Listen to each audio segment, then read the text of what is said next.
ने कहा गुरु जी ऐसा क्यों?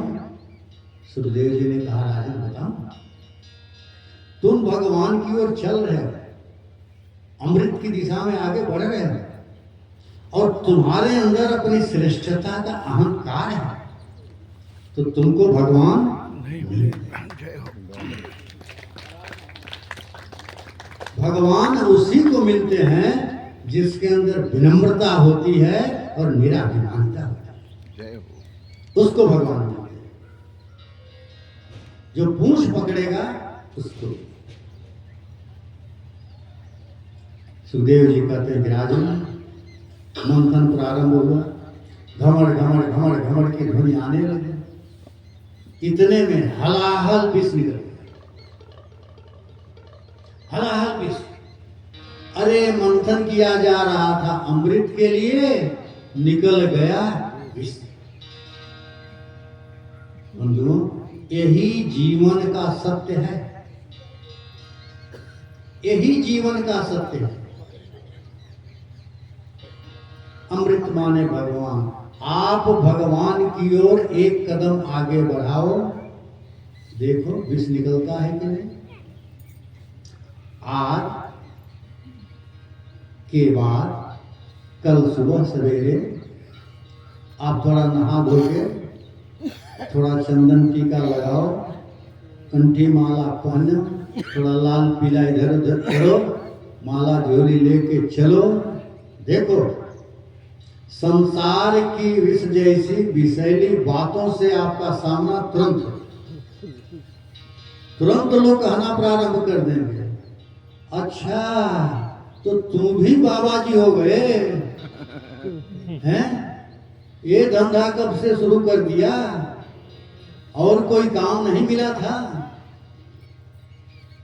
संसार की विष जैसी विषैली बातों का सामना पहले हो, और जीवन में जब ऐसा विष आए तब क्या करें? किसी महापुरुष के चरणों का आश्रय। जब विष निकला तो ये सब लोग भगवान शिव का आश्रय, गुरु है ना। तुम त्रिभुवन गुरु वेद वखाना, जगत गुरु हैं शंकराचार्य। भगवान शिव के चरणों का आश्रय लिए लोग सब पहुंचे इकट्ठे। भगवान शिव ने देखा, कहा अरे क्या बात है, आज सब भाई भाई इकट्ठे आ गए हैं। देवताओं ने कहा प्रभु हम लोग मंथन कर रहे थे, विष निकल गया है, विष की ज्वाला से हम सब जल रहे हैं, सारा संसार जल रहा है, प्रभु रक्षा करें। पार्वती ने तुरंत ना कर दिया, नहीं नहीं नहीं नहीं नहीं बिल्कुल नहीं। अरे स्वार्थी देवता, आपसे छिपाए थे, किसी ने आपको नहीं बताया था कि हम लोग जा रहे हैं अमृत के लिए मंथन करने के लिए। नहीं, अमृत निकलता, ये लोग पी जाते, आपको कोई बताता भी नहीं। अरे ये तो जब विष निकल गया है तो भागे भागे आपके पास आए, महास्वार्थी है, ना कर दो। शंकर जी का हृदय भर। शंकर जी ने कहा अरे पार्वती, संसार में ऐसे ही कोई भगवान की ओर नहीं चलता।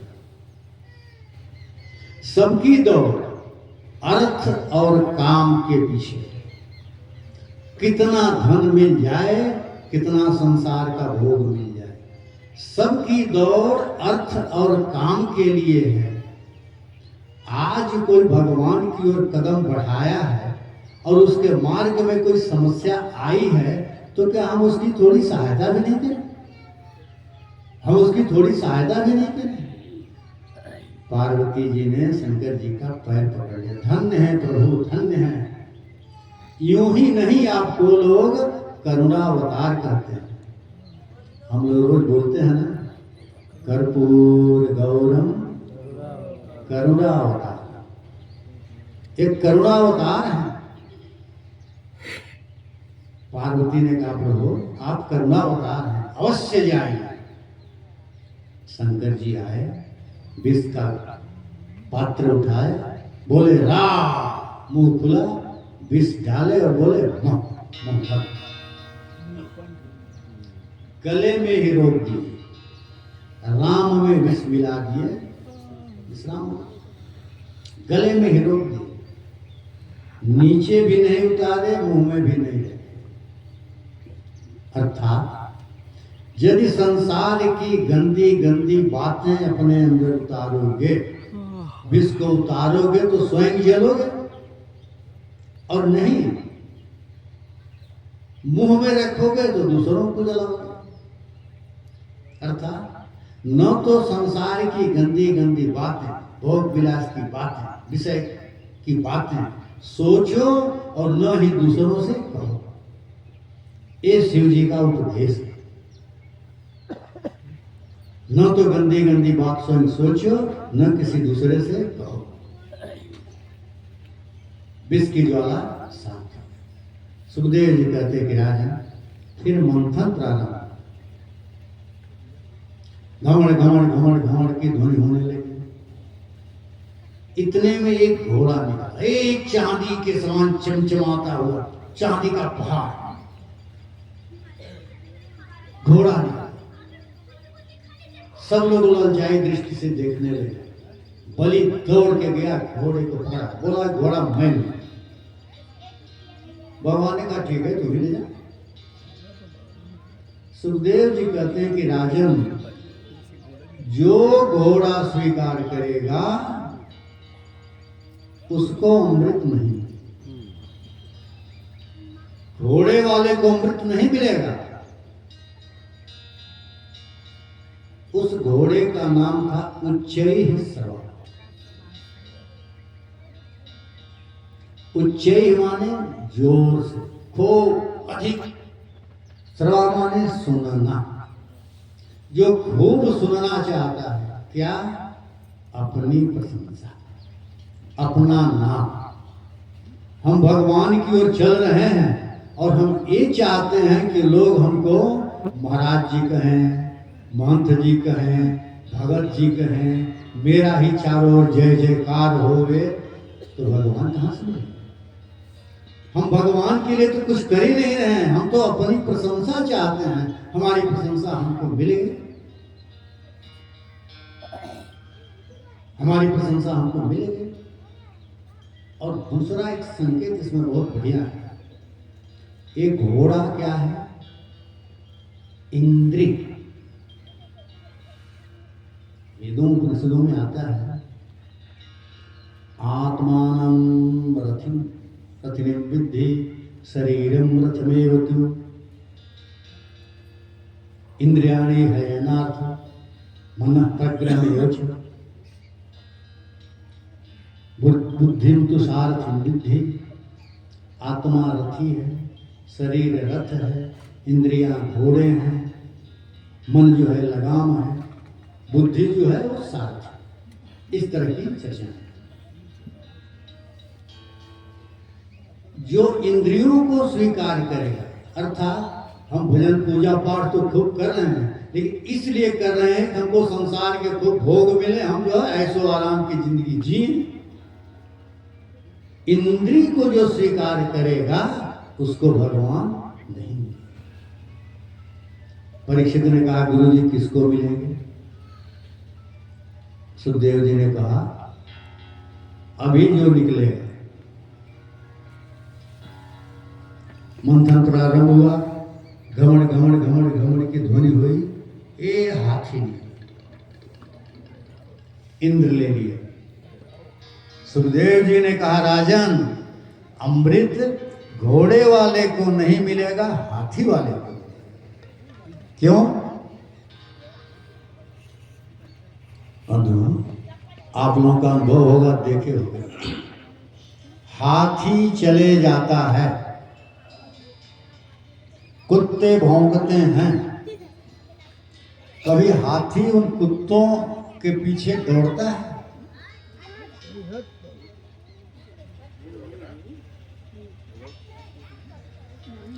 हाथी कभी कुत्तों के पीछे भागता है? और आप सोच के देखो, कोई कुत्ता हाथी को काट सकता है? हाथी का पैर किसी कुत्ते के मुंह में आएगा? और हाथी एक पैर उठा के किसी कुत्ते के ऊपर रख दे तो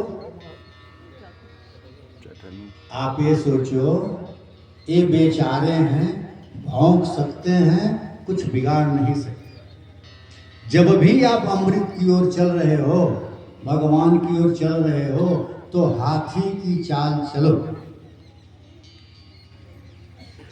कुत्तों की चिंता मत करो, ये भौंकेंगे लेकिन तुम्हारा कुछ बिगाड़ नहीं पाएंगे। बंधुओं, ये हाथी चलता है तो हाथी की दृष्टि अपने पैरों पर होती है, आंख नीची करके चलता है। अर्थात जब तुम भगवान की ओर चलो तो तुम्हारी दृष्टि तुम्हारे चरणों पर होनी चाहिए, तुम्हारी दृष्टि तुम्हारे पैरों पर होनी चाहिए। आप लोग रामायण पढ़ते हैं, सुंदरकांड में आप लोग पढ़े होंगे। हनुमान जी जब सीता जी को देखे अशोक वाटिका में, तो सीता जी क्या कर रही थी? निज पद नयन दिए मन राम पद कमल लीन। सीता जी की आंखें अपने पैरों पर थी, निज पद नयन दिए और मन राम पद का। यही है अमृत को पाने का मार्ग, हाथी की चाल। हमारी दृष्टि हमेशा हमारे पैरों पर होगी और हमारा मन भगवान के पैरों में। क्या सुना? हमारी दृष्टि हमारे पैरों पर, चरणों में हो। हम इतने सावधान रहें कि जो भी कदम उठाएं या देखें कि हमारे कदम किस दिशा में जा रहे हैं, काम की दिशा में, क्रोध की दिशा में, लोभ की दिशा में, हम किस मार्ग पर अग्रसर हो रहे हैं। मैं जा कहां रहा हूं? ये जो मैं कर रहा हूं, आखिर मैं जा कहां रहा हूं? मेरा लक्ष्य क्या है? मेरा उद्देश्य क्या है? और बंधुओं, हम में से अधिक लोग निद्रा अवस्था में दौड़ रहे हैं खाली, हमें मालूम नहीं कि हमें जाना कहां, हमें जाना कहां है, और मैं जा रहा हूं तो आखिर किस मार्ग से जा रहा हूं, कहां पहुंचूंगा, कुछ नहीं मालूम। हमें हमारा लक्ष्य मालूम होना चाहिए कि हमें फलां जगह जाना है, और उसके बाद हमको हमारे मार्गदर्शक की आवश्यकता होती है, वो होता है गुरु। यदि हमारी दृष्टि हमारे कर्मों से भटक गई, हमारे चरण किसी गलत दिशा में चले गए, तो हमारा पतन हो जाएगा। हमें सतत सावधान रहना चाहिए। जब हम हाथी की चाल चलेंगे तब अमृत मिलेगा, तब भगवान मिलेंगे, नहीं तो नहीं मिलेगा।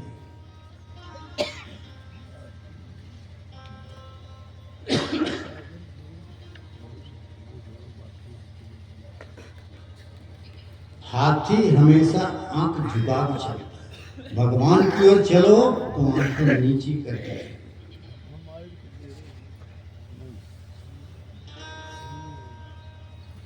आंखें नीची करके हमेशा चलाए।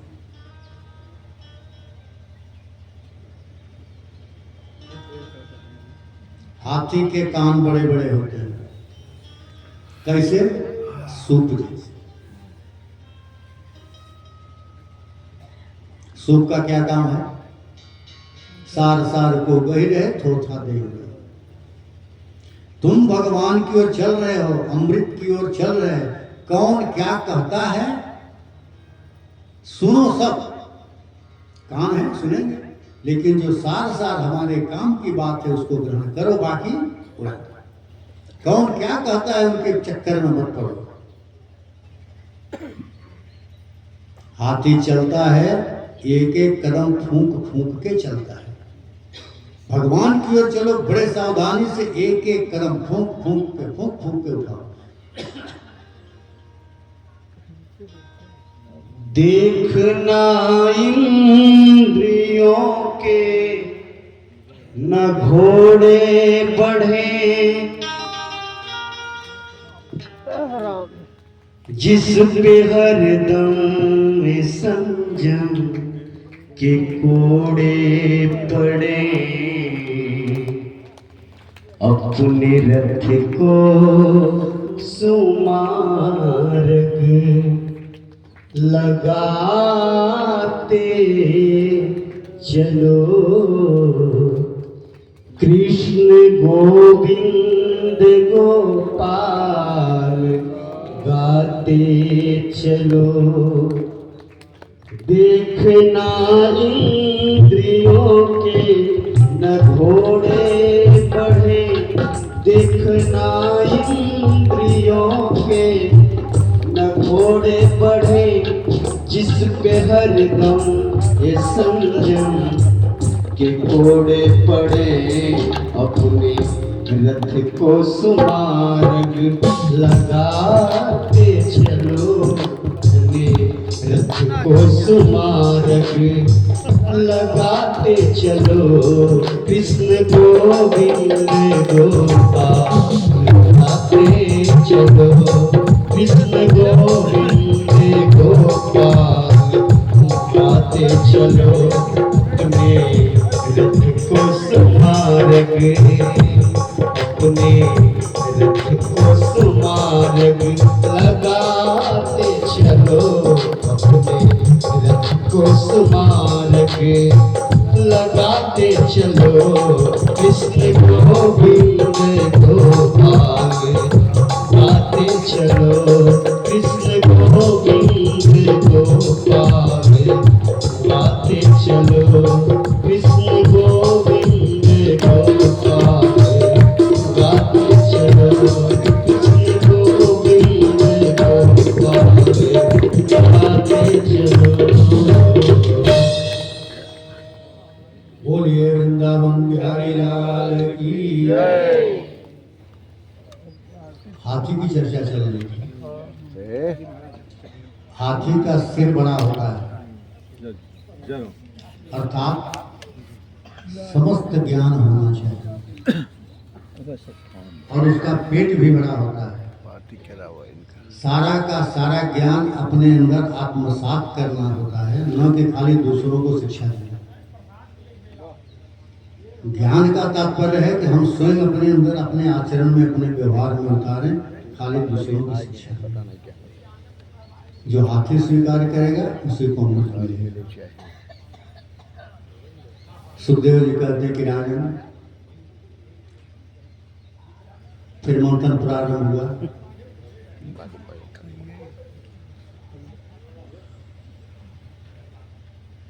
कथा में बोध हो रहे हैं क्या आपको? नहीं महाराज, दूर जाए गुरु जी ना तक तो और उठ के देखा 10 किलोमीटर दूर जाएगा। दूर जाना है 10 किलोमीटर से आएगी। दूर जाना है तो देख लीजिए जैसा हो। कुछ सवेरे कथा सवेरे नहीं, यदि हमको दूर जाना करना है तो हमारे कारण से दूसरों को यदि व्यवधान उत्पन्न होता है तो हमको प्रणाम करके चले जी जाना चाहिए। बोलिए वृंदावन बिहारी लाल की जय। मैं रोज कहता हूँ, थोड़ा भी आप हिलेंगे तो मेरा दिया हिलाएंगे तो लौ उसकी हिल जाएगी। आप हिल जाएंगे तो मेरा दिमाग हिल जाएगा, आप किसे का कहाँ से कहाँ चला जाएगा। हम लोग मानो। और मैं प्रभाव मैं भूल जा रहा हूँ क्या कहना क्या नहीं कहना। आप पढ़े लिखे लोग हैं और बुद्धिमान हैं, सहयोग करिए हमारा। सहयोग करें। बोलिए वृंदावन बिहारी लाल की श्रीमन नारायण नारायण नारायण, श्रीमन नारायण नारायण नारायण।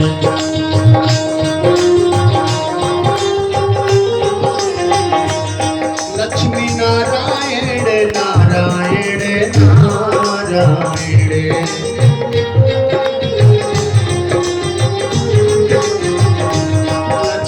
नारायण नारायण नारायण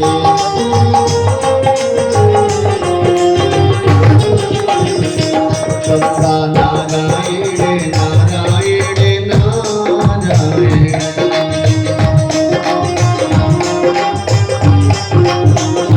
श्रीमन नारायण नारायण नारायण श्रीमन नारायण नारायण नारायण। बोलिए वृंदावन बिहारी लाल की जय। आरती हो जावे कि कथा चलने देवे? अरे तू तो घरे बैठे हाँ गुरु के दुआरे है। चलिए, कुछ लोग कह रहे हैं चलने दीजिए, कुछ लोग कह रहे हैं कि समय हो गया है। अब वोट पड़ जावे आप उठाइए तो कितने लोग चाहते हैं। अभी मेरी बात ही पूरी नहीं हुई।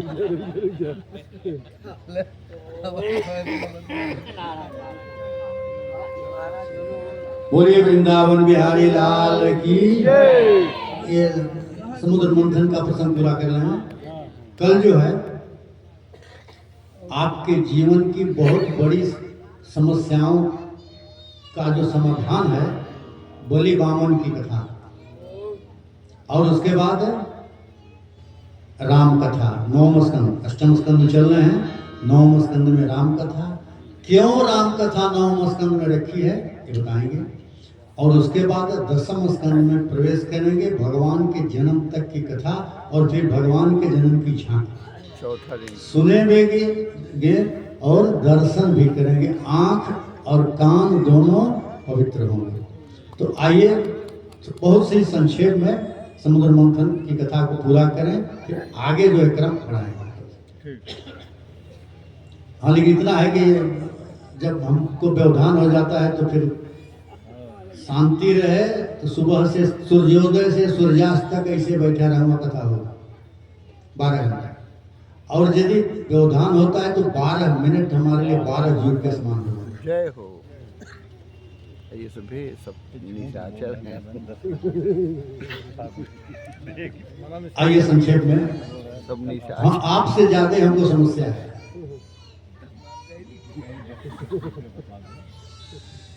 आज का सारा श्रेय उन्हीं को जाएगा।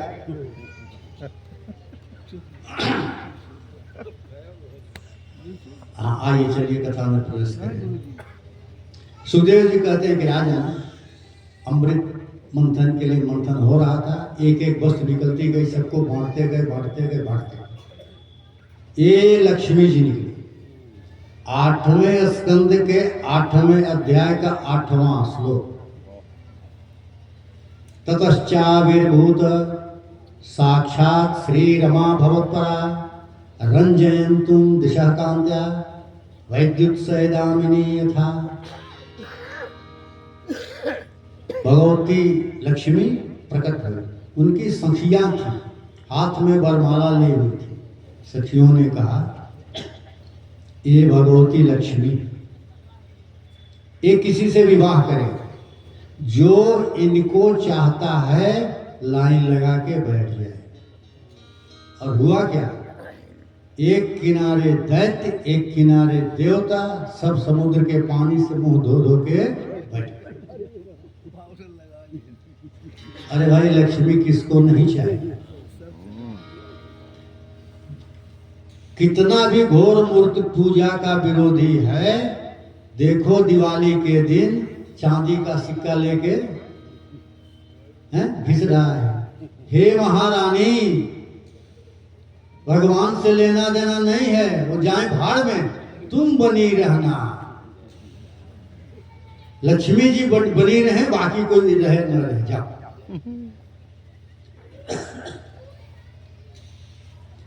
सखियों ने कहा लक्ष्मी जी से, लक्ष्मी जी, ये देवता है। लक्ष्मी जी एक बार दृष्टि डाली, कही अच्छा ये देवराज इंद्र है? बोले हाँ, यही इंद्र है। लक्ष्मी जी ने कहा, जो संत ब्राह्मण का अपमान करता है, उसके घर में कभी नहीं जाती हूँ, और जब राजा को ही देख लिया तो बाकी तो सब प्रजा, जय हो। सारे देवता एक साथ में रिजेक्ट। अब तो दैत्यों का नंबर आया। सखियों ने कहा देवी लक्ष्मी, ये दैत्य लोग हैं, बड़े योद्धा हैं, आजकल स्वर्ग के राजा ही हैं। लक्ष्मी जी ने कहा अच्छा, मंथन में शराब निकला था, ये लोग खूब पिए थे। लक्ष्मी जी ने कहा जो शराबी कबाबी रहेगा उसके घर तो मैं नहीं जाऊंगा, हैं? मान लो इनके गले में मैंने बारमाला डाल दी और शाम को थोड़ी चढ़ा के आ गए तो मेरा ही सिर फोड़ेगा। तो जो शराब पीने में ही लगा है उसके घर तो मैं नहीं। देवता भी गए और दैत्य भी गए। इतने में लक्ष्मी जी ने देखा समुद्र के किनारे पीतांबर फड़फड़ा रहा है। लक्ष्मी जी चल के बोली क्यों, सब लोग वहां लाइन लगा के बैठे हैं और आप यहाँ क्या कर रहे हो, लहर ले रहे हो अकेले। भगवान ने कहा लक्ष्मी जी मैंने तो सोच लिया है जिसको 100 बार गरज हो वो आवे, नहीं तो जाए। लक्ष्मी जी ने कहा हाँ ये है निरपेक्ष। तुरंत गले में वरमाला डाल दी। आज ही लक्ष्मी जी का जन्म हुआ, आज ही उनका विवाह। बोलिए लक्ष्मी नारायण भगवान की जय। तो मैं धीरे से बोला, जानबूझ के मैं धीरे से बोला लक्ष्मी नारायण भगवान की जय। जोर से बोला। और जब मैं बोलता हूँ कि हाँ जोर से बोलिए तो बोल लीजिए। कितने जने बोलता ही है, कितने बोलते हैं क्या। आज भगवान लक्ष्मी को लेके चले गए। लोग जो है दिवाली का पर्व मनाए, दिए जला जला के और लक्ष्मी नारायण का स्वागत किए। लक्ष्मी जी ने कहा आज के दिन जो अपना घर साफ रखेगा, शुद्ध रखेगा, पवित्र रखेगा, उसके घर में अवश्य जाऊंगी, उसके ऊपर मेरी कृपा बनी। सुखदेव जी कहते हैं कि राजा फिर मंथन शुरू हो रहा था। अब भगवान धन्वंतरी अमृत का कुंभ लेके प्रकट और तुरंत अब उस अमृत के लिए छीना झपटी शुरू हो गई। सुखदेव जी कहते हैं कि राजा अमृत का कुंभ तो मिल गया दैत्यों को, छीन लिए, लेकिन अमृत मिल तो गया है लेकिन पीने को नहीं मिलेगा। क्यों? सुखदेव जी कहते हैं राजन भले ही अमृत मिल गया है, यदि तुम्हारे घर में, तुम्हारे परिवार में, तुम्हारे समाज में एकता नहीं होगी तो उस अमृत का कोई लाभ नहीं मिलेगा, पीने को नहीं मिलेगा। भले मिल गया है, ये लोग आपस में दैत्य लड़ने लगे, अहम पूर्वक, पहले मैं पीऊंगा, पहले मैं पीऊंगा, झगड़ा होगा। इतने में अब भगवान की लीला देखो बंधु, जब दो भाई लड़ेंगे तो तीसरा उसका लाभ उठाएगा। अमृत के लिए लड़ रहे हैं, अब भगवान की लीला। उत्तर की दिशा से शीतल मंद सुगंध वायु का झोंका आया, एक अद्वितीय सुंदरी कोई आ रही है। दैत्यों की दृष्टि पड़ी, अरे उसको देखते ही अब अमृत का झगड़ा तो खत्म, अब नया झगड़ा शुरू। एक बोला अरे देखो मैंने पहले देखा है, उससे विवाह मैं करूंगा। दूसरा उसको बोला धैर्य तेरी के तुमसे पहले मैंने देखा है, मैं विवाह करूंगा, अब मैं विवाह करूंगा, मैं विवाह करूंगा। झगड़ा प्रारंभ इधर हो गया। देवता समझदार थे, देवताओं ने देखा, कहा अरे इतना सौंदर्य इस हड्डी चमड़ी मांस के शरीर से नहीं आ सकता, ये भगवान ही हैं। क्या समझे?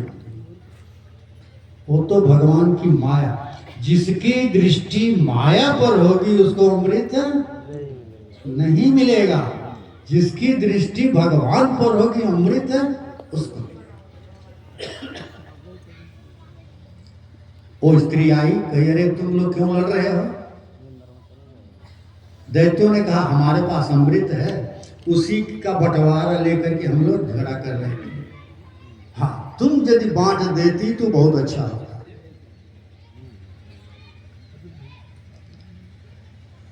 देवी ने कहा विश्व मोहिनी भगवान ही है, कहाँ है अमृत?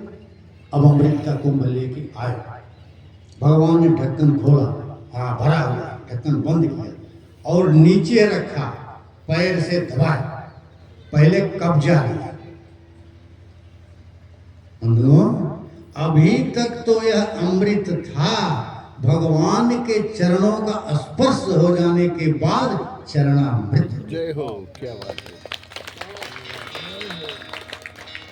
अब चरणामृत कहीं दैत्य पीते हैं? चरणामृत कहीं दैत्य पीते हैं? चरणामृत तो हमेशा देवता ही पीते हैं। मोहिनी ने कहा दैत्यों, मैंने देख लिया है अमृत एकदम लबालब भरा हुआ है, लेकिन ऊपर पानी पानी है, नीचे गाढ़ा गाढ़ा है।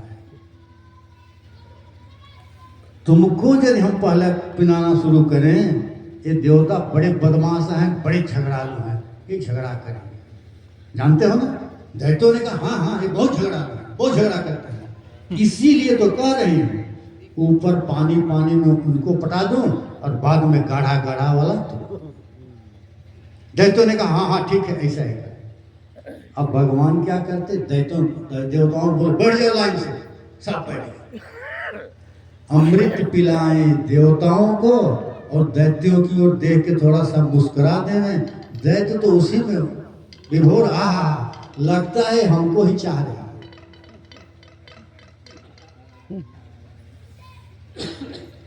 अमृत पिलाते चले गए, सूर्य को पिला लिया। सूर्य के बाद चंद्रमा बैठे थे अंत में, उसी के बीच में राहु बैठ गया, उसको भी पिला दिए। तब तक इन दोनों ने संकेत, अरे महाराज ये तो दैत्य है। भगवान ने उसका सिर काट दिया। अब तो हाहाकार मच गया, दैत्य दौड़े, अरे अरे अरे अरे ये तो मोहिनी वोहिनी कोई नहीं, ये तो विष्णु है, विष्णु मारो मारो मारो। भगवान ने क्या किया, देखा कि दैत्य दौड़े दौड़े आ रहे हैं, पूरा का पूरा अमृत को उठाए और चंद्रमा के सिर पर पूरा उड़ेल दिए और वो पटक दिए उसके सिर पर। ओ अप्पड़ खप्पड़ सब चंद्रमा चाट गया जितना था, सबसे अधिक अमृत चंद्रमा का। इसीलिए शरद पूर्णिमा के दिन खीर बना के छत पर रखा जाता है कि चंद्रमा से अमृत टपके। अब तो देवासुर संग्राम शुरू हो गया। देवता तो अमृत पी लिए थे, दैत्य बुरी तरह पराजित हुए। दैत्यों का राजा बलि मारा गया, स्वर्ग पर देवताओं का अधिकार हो गया। बाद में शुक्राचार्य देवताओं दैत्यों को सब मृत संजीवनी विद्या से जीवित किए और भगवान ने देवताओं को अमृत पिला के उनका स्वर्ग का राज दिला दिया। अब इसके आगे की कथा अति महत्वपूर्ण है, लेकिन कल 2 बजे से विलंब न करिएगा। आपको 1-2 दिन का समय जितना है बचा, उसका सदुपयोग हो जाए, बाद में तो जैसे हरि इच्छा। बोलिए वृंदावन बिहारी लाल की। आरती होगी, प्रसाद वितरित होगा, सब लोग लेके जाइएगा। कल भगवान के 2 चीजें होंगी। बामन की तो हम झांकी नहीं निकालते हैं, कहीं भीख नहीं भगवान से मंगवाते हैं, लेकिन जिनको श्रद्धा होगी भगवान को भीख भिखार देने की, यज्ञ पवित्र में होता है ना, करेंगे, नहीं तो कोई बात नहीं है। भगवान का जन्म होगा, झांकी निकलेगी, सब लोग आएंगे, दर्शन करेंगे, लेकिन कथा ऐसे ही चलेगी, अंत में होगा, शुरू से ही नहीं आप इधर उधर सब नहीं, एकदम शांति से कथा होगी। अंत में जो है आधे घंटे के लिए वो झांकी का दृश्य आएगा, उसके पहले 20 मिनट कथा एकदम शांति से इसे चलेगी। तो आइए अब आरती और आरती के बाद आगे का करें। सब लोग अपनी अपनी जगह पे खड़े